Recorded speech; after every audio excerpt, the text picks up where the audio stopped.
Kid સેવેન્ટે લઈને આવી ગઈ છે ફાસ્ટ ફિંગર ગેમ. જો આવી મસ્ત મજાની ગેમ રહેવાની છે, વુડન પ્લેટમાં રહેવાની છે અને 3 in 1 રહેવાની છે. જો પાછળ સ્નેક લેડર પણ આપેલું છે અને લૂડો પણ આપેલું છે, એટલે બાળક કોઈ પણ ગેમ રમી શકવાનું છે.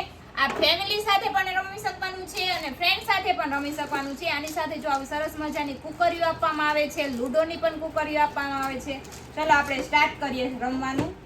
જો આવી રીતે રમવાનું હોય છે, જે બાજુ જેની કુકરી ઓછી થઈ જાય ને એ વિનર બનવાનું છે. જો બાળકને રમવાની ખૂબ જ મજા આવવાની છે, ફ્રેન્ડ સાથે એન્જોયમેન્ટ કરી શકવાનું છે, ફેમિલી સાથે એન્જોયમેન્ટ કરી શકવાનું છે. જો બાળક ફૂલ મસ્તી સાથે આ ગેમ રમી શકવાનું છે. તો આ લેવા માટે અત્યારે જ અમારી શોપની વિઝિટ કરો. કિડ સેવન ટોય શોપ, મહેન્દ્રગઢ ચોકડી, પીપળી રોડ, મોરબી. અથવા નીચે સ્ક્રીન ઉપર નંબર આપેલો છે, તેમાં તમે કોલ કરીને ઓર્ડર બુક કરાવી શકો છો.